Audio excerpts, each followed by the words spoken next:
nó phải xem muốn cái tao thấy thì đó nó lọt luôn rồi.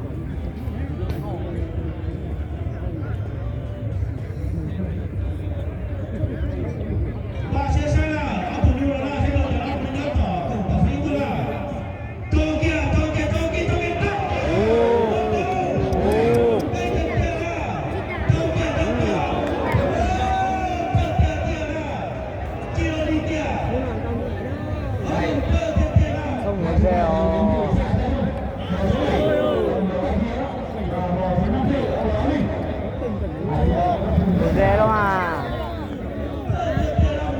Ô.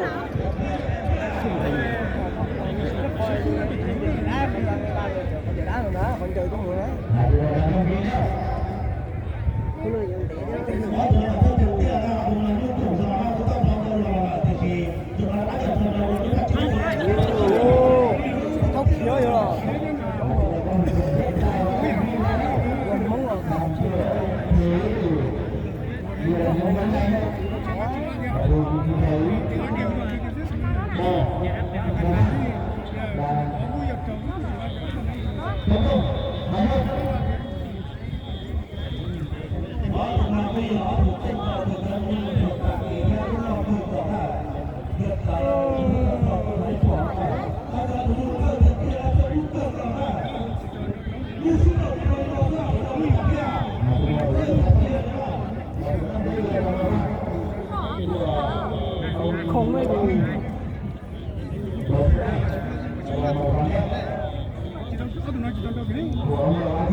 Ô.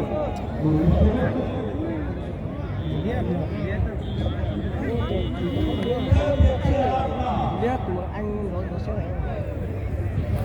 tụi chúng ta muốn gì vào cái khoảng thời nhỏ tiếc sự lo nó là phân xế tụi này họ tụi liên luôn là thời nhỏ mình sẽ lo nó là lo tụi này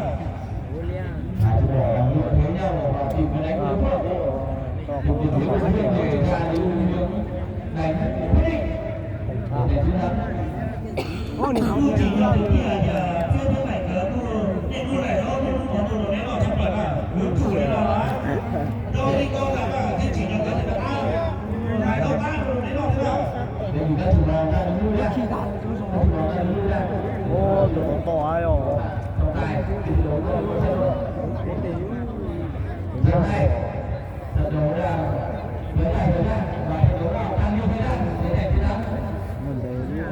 Có những món tốt rồi ra một lấy cho với bạn tốt già lên đó có luôn rồi để sao để cho nó xuất khẩu để xuất khẩu cho nó xuất khẩu là tiền quốc từ để trong là quốc từ để trong là thế rồi trong là về quốc đây là quốc dân Việt Nam giờ đó quốc được ở bây giờ ít mua à để tôi xin được là trong là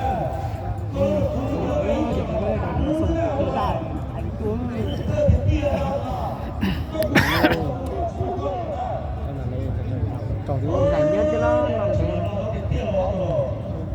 nên bỏ tụi người ta đấy.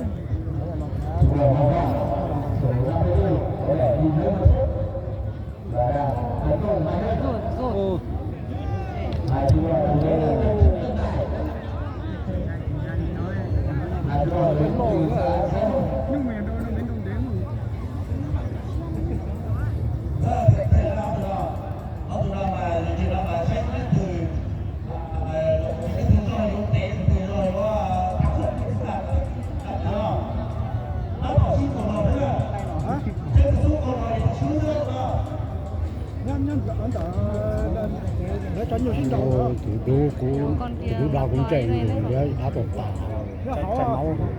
chảy máu rồi chứ. Con vào này Con vàng này là lúc có rất lây nè thương thế. chảy tiền lên không chứ Chảy máu nhiều. con tao ấy nhá đó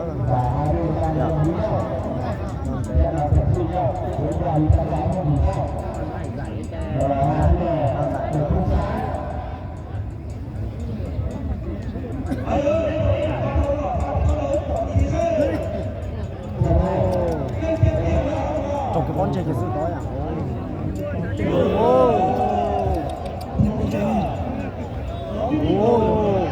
Trời máu ơi. Con kia ngã rồi. Con này trái thì có gì đây? Tốt tà ra rồi đấy đấy.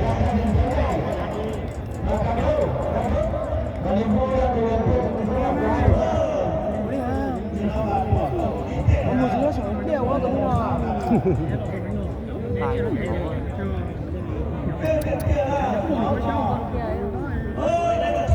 Ôi giờ lọc vào.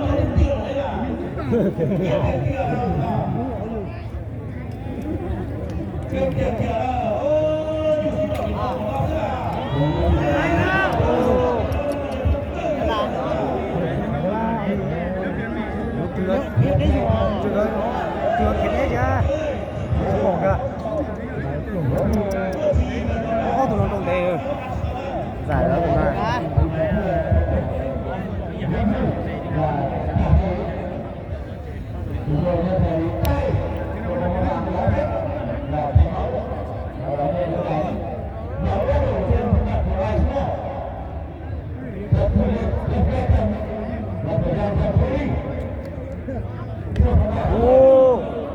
Bây giờ chỉ lấy vô chắc chơi qua đạn là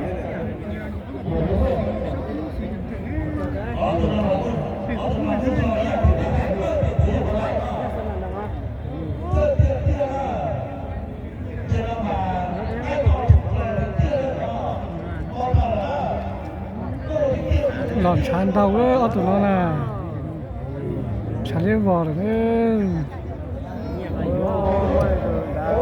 người ta té sẽ đau.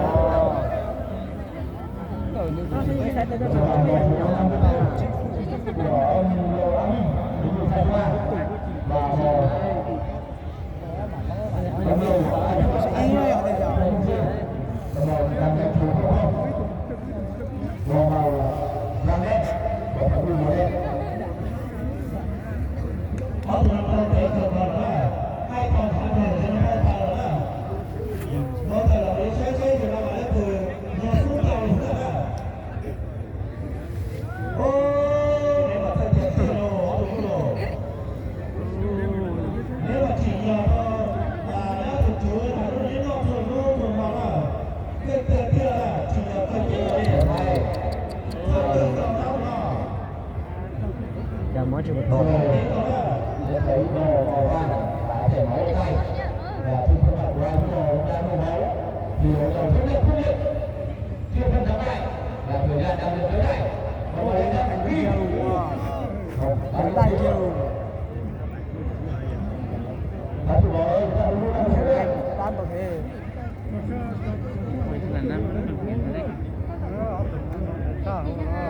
Săn lỗ nè.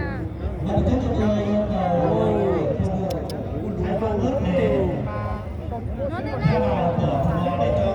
Ô mày tôi to to kìa.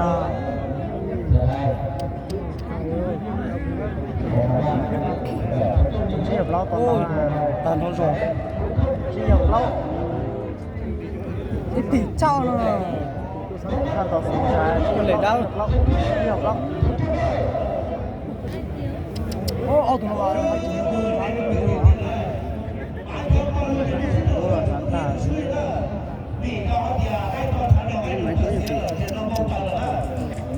Nhiều lắm. Ôn chán tận tao tiêu. Giờ nó con tới giờ nó mà trên là lấy tới là trên rồi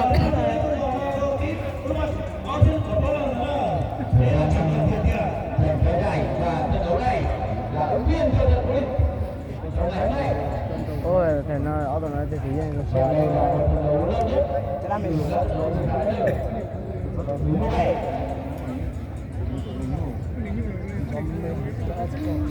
ôi cái gì đó cái tẹo chào chán tao thì ôi luôn tụi trong đấy chào cẩu phú ra tụi nó nè tụi đấy thì tụi đấy đó tụi đấy có tao sao dùng gì luôn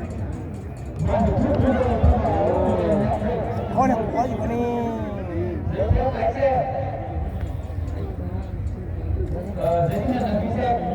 sao như sao xe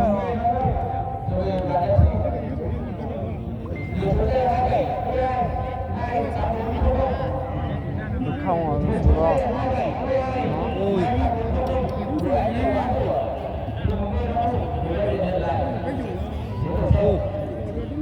chó ăn thôi nếu mà chúng ta thắng nước thì chúng ta còn hơn chỉ nhờ tiêu tiền thôi nếu chỉ nhờ những phí tàu bắt à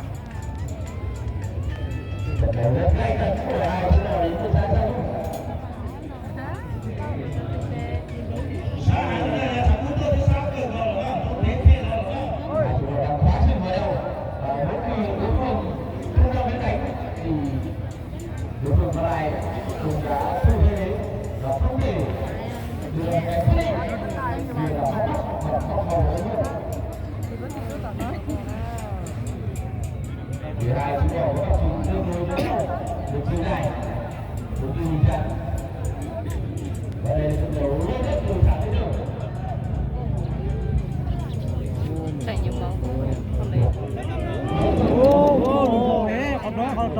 con bằng máu chặt con vàng hiếu chảy nhiều cha nó được rất treo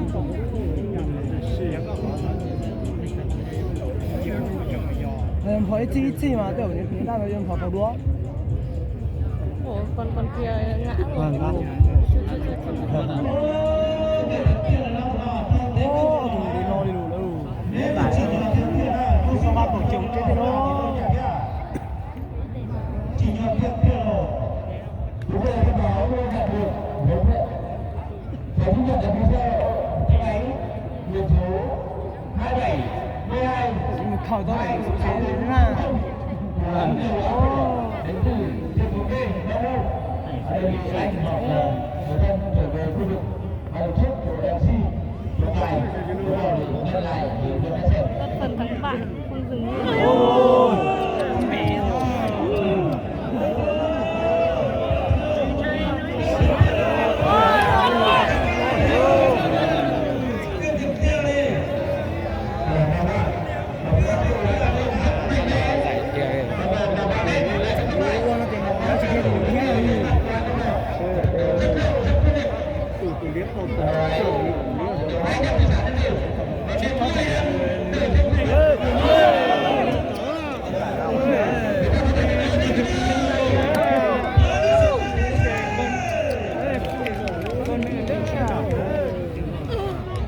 ôi con kia ấy rồi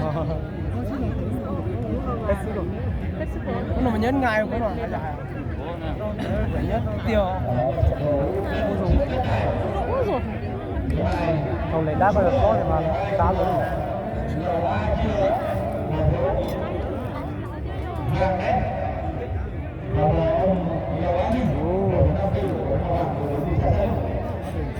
nhóc của tôi đã há thế mà dinh nó mà dinh dạng có thế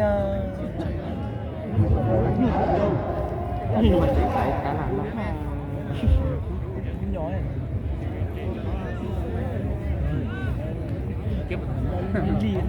lào tu tàu nhặt hòn đá để ném vào nó không phải đâu là tao ót ra là tao cái dây chuyền hai cái dây ở chân dây ở chân của nó con đen kia chắc ác con đen nhỏ nhưng mà nó chắc ác ôi rồi đây nó còn chảy máu nhiều bằng con vàng cơ mà máy cũng mà tính à ôi giời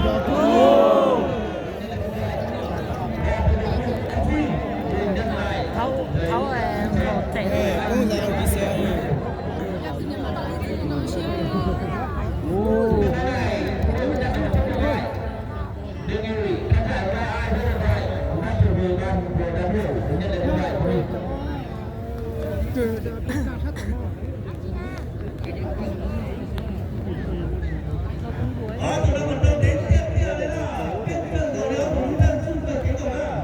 hơn 10 phút rồi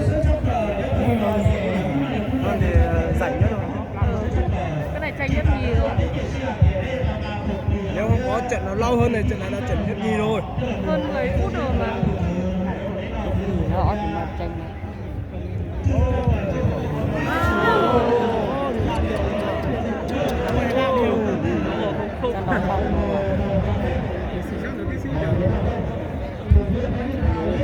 Con văn năm sư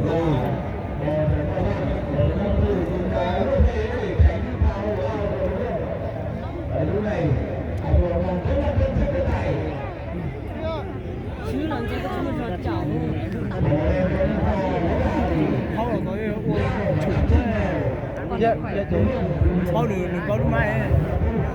Chỉ tao vậy.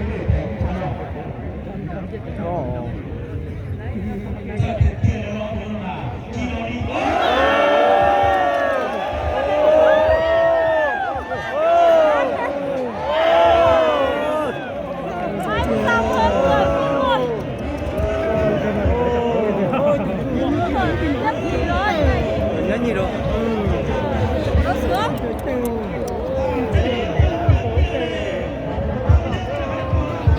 Mua thử nó. Con nó kè. Con tổ có từ to. Ô, cao có từ ấy.